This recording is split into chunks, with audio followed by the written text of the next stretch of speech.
Okay, you're next, Senator Padilla. Then I'll go back to Senator Bongo. Maraming salamat po. A'udhu billahi minasyaitanir rajim. Bismillahirrahmanirrahim. Alhamdulillah rabbil alamin. Bismillahi wassalatu wassalamu Allah Rasulillahi. Assalamualaikum warahmatullahi wabarakatuh. Isa pong pagbati ng kapayapaan sa inyong lahat. Unang-una po sa amin pong tagapangulo, Senate Blue Ribbon Committee, Pinunong Minoria Aquilino Coco Pimentel III. Mga magandang umaga po. At sa amin pong pro tempore, Senator Jingoy Estrada, sa amin pong Majority Leader, Francis Tol Tolentino, Sir, at sa amin pong Deputy Minority Floor Leader, Senator Risa Hontiveros, at siyempre po sa amin pong pinakamatigas na Senador, Senator Bato de la Rosa, at sa amin pong malasakit King, Senator Go, at sa lahat po ng mga bisita, at siyempre po sa Iron Man, ang hinahangaan po naming pinakamagaling na Pangulo ng Pilipinas, PRRD, Digong, Mayor, isang magandang umaga po sa inyong lahat. Ako po ay nakikinig sa mga opening statement ng aking mga kasama. Sila po ay mga batikan na senador, mga abogado, mga kilala na po na nagbibigay ng point of view sa legal na usapin. Ang akin pong pahayag ay naratibo ng isang convicted criminal. Ako po ay convicted. Ako po ay nakulong. Ako po ay nabuhay kasama ang mga kriminal sa Bilibid. At kilala ko po ang underworld. Siguro po, maaring sa ibang bagay, mas maraming nalalaman ang aking mga kasamang senador, pero pag pinag-usapan po natin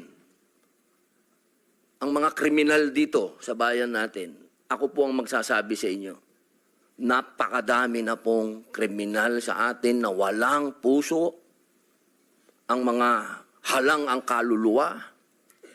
Napag-usapan po natin ang mga biktima ng sinasabing war on drugs, pero hindi po natin napag-usapan ang mga biktima ng mga durugista. Kung paano pinapatay ang kanilang mga anak, pinapatay ang kanilang mga asawa, pinapatay ang kanilang kapitbahay. Kung paano sinira ng droga ang mga buhay ng mga pamilya ng OFW. Kung paano po sa loob mismo ng Bilibid, kung saan po ako nakulong ng 3 taon at ginawa ko pang pelikula ito. Ang pangalan po ng pelikula, maaari niyo pong panoorin, Hari ng Selda.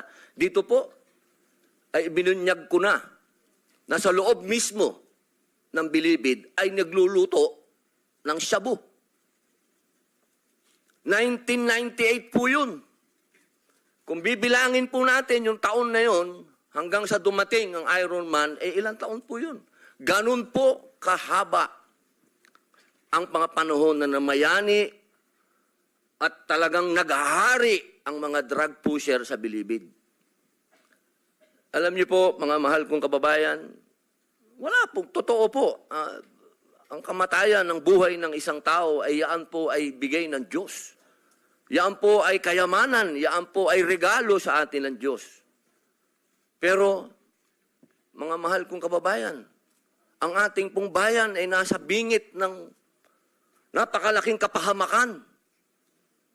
Kung hindi po tatitindig ang ating kapulisan, kung hindi po tatayo ang ating mga law enforcement, tayo po ay tatalunin ng mga sindikatong nag-ahari na nagluluto na ng mga droga kung saan-saan.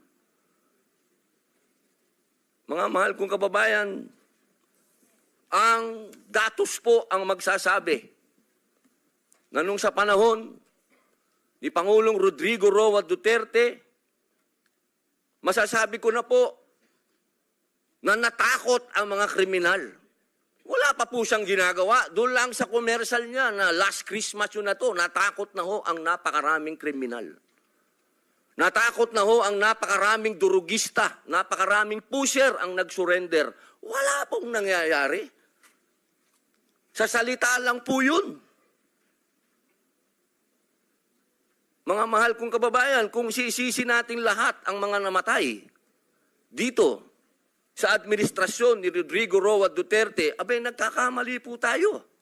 Alamin po natin kung ano ang drug underworld, kung ano ang mga drug syndicates. Ako na po ang nagsasabi sa inyo, regular na po ito tuwing magpapalit ang administrasyon, naglilinis ang mga sindikato. Magkakaroon talaga ng maraming mamamatay dahil naglilinis. Para pagpasok ng bagong administrasyon, yung kanilang mga alagang, mga kriminal, mga alagang, mga pusher, mga tapos na. Sana po, sa usapin na ito, maging realistic po tayo, mga mahal kong kababayan. Kung kailan ba natin na ibalik sa mga kababayan natin ang kalsada. Nung panahon na yon, nagiinuman sa tabi, nakahubad. Ang mga babae, hindi makapaglakad, hindi ka makapaglakad ng may cellphone ka, aagawin ng cellphone mo, loob ng bahay mo, papasukin ka. Mga kababayan naman, huwag naman nating haluan ng politika ito. May mga bagay dito sa mundo na kailangan maging realidad tayo. Buong mundo, problema ang droga. Kung walang tatayo para lumaban dito, paano na ang kinabukasan ng mga anak natin? Paano na ang kinabukasan ng bayan natin?